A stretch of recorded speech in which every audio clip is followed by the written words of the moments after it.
देखिए आज जो हम चैप्टर पे डिस्कस करने जा रहे हैं वो कोऑर्डिनेट ज्योमेट्री है। जैसा कि जो भी ओमिटेड पार्ट आ चुका है वो मैंने आपको बता दिया है। 5.3 पे मैं आधे पे पहुंच गया था, लेकिन 5.3 ओमिटेड है, इसीलिए 5.3 को अब मैंने छोड़ दिया है। 5.1 और 2 हमारी कंप्लीट हो चुकी थी। इट मीन्स चैप्टर 5 कंप्लीट हो गया है। अभी हम चैप्टर 7 कोऑर्डिनेट ज्योमेट्री देखेंगे। चैप्टर 7 में भी 7.1 और 7.2 ही करना है, और 7.3 ओमिटेड है अभी तक, तो ठीक है। और देखते हैं इसके क्वेश्चंस।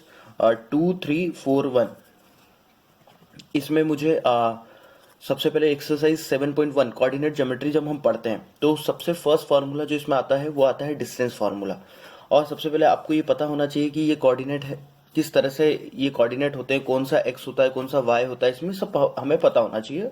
और हम डिस्कस भी पहले कर चुके हैं इसे। तो ये इस तरह से ये आपका एक्स होता है, ये आपका वाई होता है, ठीक है। ये आपका एक्स होता है, ये वाई होता है। और ये जो दो पॉइंट है इनके बीच में हमें डिस्टेंस फाइंड करना है। क्वेश्चन नंबर 1 में बोल रहे हैं कि इसके बीच में आप डिस्टेंस फाइंड करिए। यह बहुत सिंपल है, 2 मार्क का क्वेश्चन बनता है। डिस्टेंस आप बहुत इजीली फाइंड कर सकते हैं। जैसे आपने इसको लेट कर लिया, ये पी आपका पॉइंट हो गया 2, 3, और ये आपका क्यू पॉइंट हो गया 4 एंड 1। आप पी क्यू के बीच में आप डिस्टेंस निकालेंगे तो डिस्टेंस फॉर्मूला होता है आपका, देखिए, x2 minus x1 square plus y2 minus y1 square. इस तरह से आपका ये फॉर्मूला। अब इसमें x2 x1 y2 y1 ये सब क्या हो गया, तो ये हो गया आपका x1 y1, ये हो गया आपका x2 y2, ओके। ये हो गया आपका x1 y1, ये हो गया आपका x2 y2, इस तरह से। तो इस तरह से हम PQ के बीच में डिस्टेंस फाइंड करेंगे। तो x2 क्या है हमारे पास, x2 है हमारे पास 4 माइनस x1 क्या है हमारे पास 2, तो इसके बीच में डिस्टेंस निकाल रहे हैं अब हम। प्लस y2 क्या है हमारे पास, देखिए x1 की वैल्यू ये, y1 की है, x2 की है, y2 की है। तो y2 जैसे ही मैं बोलता हूं तो y2 क्या है 1 माइनस, और y1 क्या है हमारे पास 3, 1 माइनस 3 होल स्क्वायर। 4 माइनस 2 करूंगा तो कितना हो जाएगा 2 स्क्वायर, प्लस 1 माइनस 2 करूंगा तो माइनस 2 स्क्वायर। अब माइनस 2 का स्क्वायर जब मैं सॉल्व करता हूं तो मेरे पास कितना आ जाएगा, पॉजिटिव 4, क्योंकि minus 2 into minus 2, minus minus plus 4, 2 2 जा 4, तो 4 प्लस 4 कितने हो जाएंगे 8। तो 8 का क्या, 8 के अब मैं क्या निकाल लूंगा, फैक्टर निकालूंगा 8 के। इस तरह से मैंने 8 के फैक्टर निकाले, 2 4 2 2 2 1 जा 2। तो 8 के जो फैक्टर निकाले मैंने, तो 2 मल्टीप्लाई 2 मल्टीप्लाई 2, तो पेयर बन के 2 बाहर आ गया, रूट में क्या बच गया आपके पास 2। तो इस तरह से आपका ये सॉल्व हो गया, ठीक है। ये इसमें जो x2 माइनस x1 ये डिस्टेंस फॉर्मूला, इसको हम बोलते हैं, याद रखिएगा। मैंने चैप्टर के इंट्रोडक्शन में क्वेश्चन को कराते कराते पूरे दे दूंगा, ठीक है। x2 minus x1 y2 minus y1 का होल स्क्वायर, ये होता है आपका डिस्टेंस फॉर्मूला। कोई भी अगर आपको 2 पॉइंट्स दिए हैं आप उसके बीच में डिस्टेंस निकाल सकते हैं। ये होता है x, ये होता है y, ये होता है x, ये होता है y, लेकिन दो x है तो इसको x1 y1 x2 y2 इस तरह से बोलते हैं। अगर एक और कोऑर्डिनेट हो, एक और इस तरह से पॉइंट होता हमारे पास 6 और 2, तो इसको बोलते हैं x3 y3, एक और होता तो x4 y4, ऐसे करते हैं, ठीक है। ये आपका डिस्टेंस निकालते हैं इस तरह से हम। क्वेश्चन फर्स्ट में मैंने आपको एक करा दिया है, उसके बाद के जो 2 है वो आप कर सकते हैं इजीली। क्वेश्चन नंबर 2, उसमें आपको डिस्टेंस फॉर्मूले को ही लगाना है। आपको 0 0 कोऑर्डिनेट और एक और कोऑर्डिनेट दिया, उन दोनों के बीच में डिस्टेंस फॉर्मूले से डिस्टेंस ही फाइंड करना है, ओके। तो क्वेश्चन नंबर 3 पे मैं आपको बताता हूँ, सॉरी। देखिए, determine if the point 1 5 2 3 -2 and -1 are collinear. मतलब ये हमारे पास 3 पॉइंट है और हमें ये बताना है कि ये कॉलिनियर है या नहीं है। तो आप पहले एक बात याद रखिएगा कि जो कॉलिनियर होते हैं वो सारे के सारे एक ही पॉइंट पे लाई करते हैं। जैसे मान लीजिए ये कोऑर्डिनेट 1 5 यहाँ लाई करेगा, 2 3 यहाँ कहीं लाई कर रहा होगा, और -2 और -1 यहाँ पर लाई कर रहा होगा। तो जैसे ये A हो गया, ये B पॉइंट हो गया, ये C हो गया। तो कॉलिनियर जो होते हैं वो सारे के सारे एक ही पॉइंट पे लाई करते हैं। तो कॉलिनियर वो तब हो जाएंगे जब डिस्टेंस AB और BC इक्वल हो जाए AC के। मैंने क्या बोला, डिस्टेंस AB और BC इक्वल हो जाए CA के, तो कॉलिनियर हो जाएगा, नहीं तो कॉलिनियर नहीं होगा। ओके, ये थोड़ा सा आपको ध्यान रखना है। कॉलिनियर की थोड़ी सी मैंने जो प्रॉपर्टी बताई, कैसे वो तीनों एक ही पॉइंट पे लाई करते हैं, और किस तरह से हम कॉलिनियर तब होगा जब A B plus B C, जो ए बी का डिस्टेंस निकलेगा और जो बी सी का डिस्टेंस निकलेगा उसका सम क्या हो जाएगा, ए सी। तो सबसे पहले हमने ए बी निकाला। ए पॉइंट है मेरे पास 1 5 और बी है मेरे पास 2 और 3। डिस्टेंस फॉर्मूला लगाया मैंने इसमें, ये x1 हो गया, ये y1 हो गया, ये x2 हो गया, ये y2 हो गया। डिस्टेंस फॉर्मूला ए बी निकालने के लिए x2 minus x1 plus y2 minus y1। x2 minus x1 क्या हो जाएगा आपके पास, 2 माइनस 1। y2 माइनस y1 क्या हो जाएगा आपके पास, 3 माइनस 5। 2 माइनस 1 क्या हो जाएगा आपके पास, 1।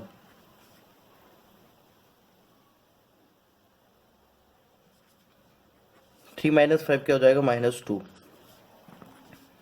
-1 स्क्वायर 1 और -2 स्क्वायर 4। तो ये क्या निकल के आ गया डिस्टेंस इसके बीच में, 5। इसी तरह से बी सी निकालेंगे अब। Point B 2 3 and C is -2 -1। ये हो गया x1 y1, ये हो गया x2 y2।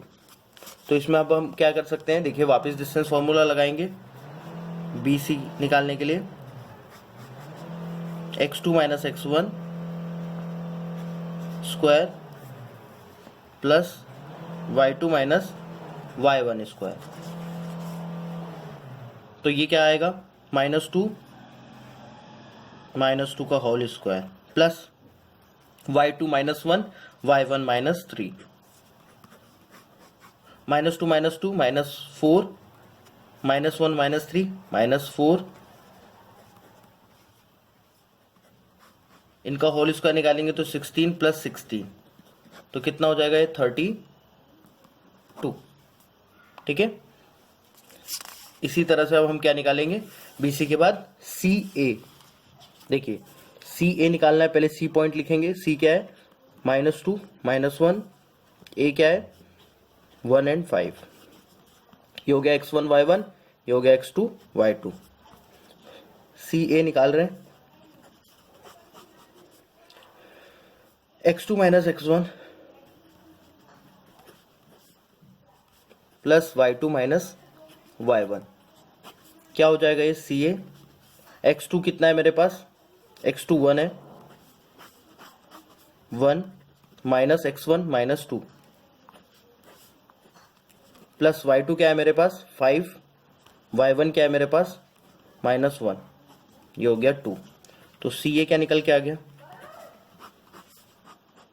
1 plus 2 square, 5 plus 1 square, 3 square plus 6 square.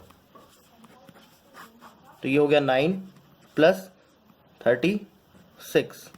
9 plus 36 कितने होते हैं आपके पास,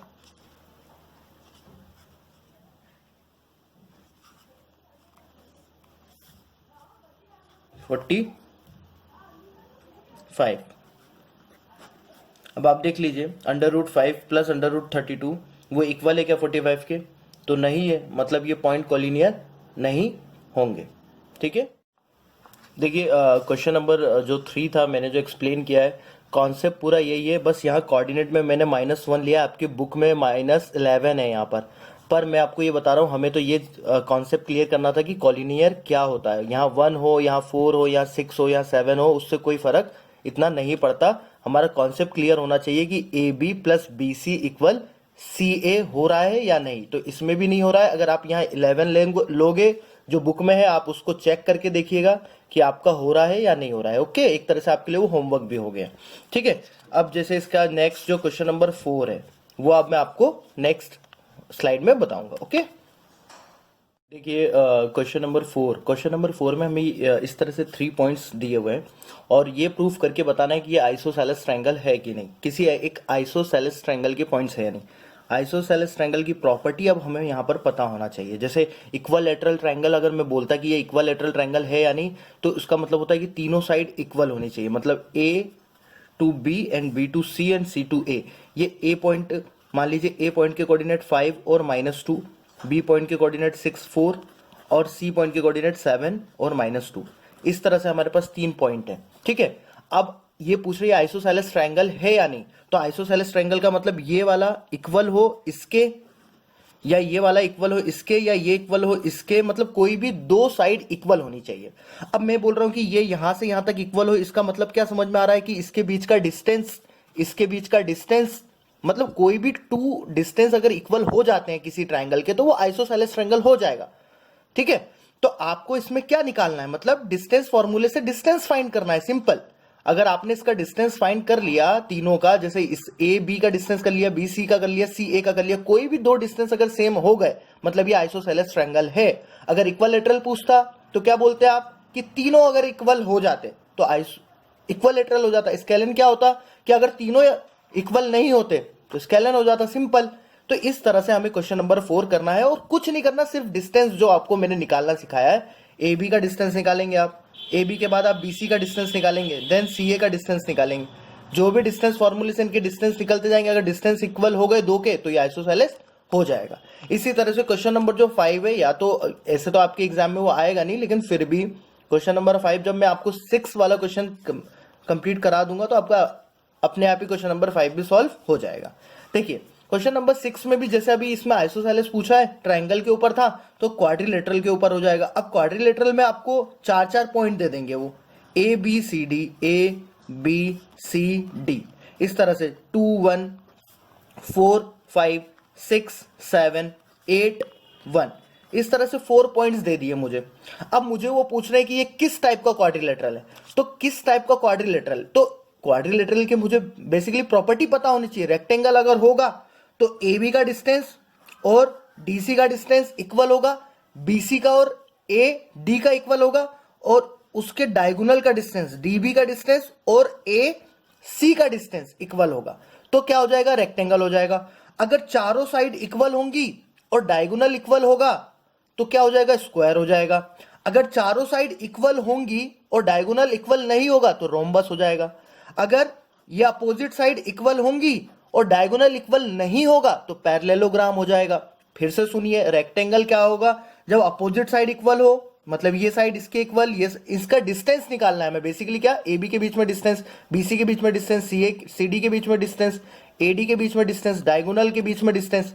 तो जैसे हम डिस्टेंस निकालेंगे तो पता चल जाएगा कि ए बी का डिस्टेंस डी सी के इक्वल आ रहा है कि नहीं, बी सी का ए डी के इक्वल आ रहा है कि नहीं, क्या चारों के इक्वल आ रहे हैं। तो जब हमें ये पता चल जाएगा तो वहां पे अब हमें प्रॉपर्टी पता होना चाहिए कि रेक्टेंगल क्या होता है, कि जिसके अपोजिट साइड इक्वल हो और डायगोनल इक्वल हो तो वो क्या होते हैं, रेक्टेंगल। अपोजिट साइड इक्वल हो और डायगोनल इक्वल नहीं हो तो क्या होता है आपका वो, तो वो आपका क्या हो जाता है, पैरेललोग्राम।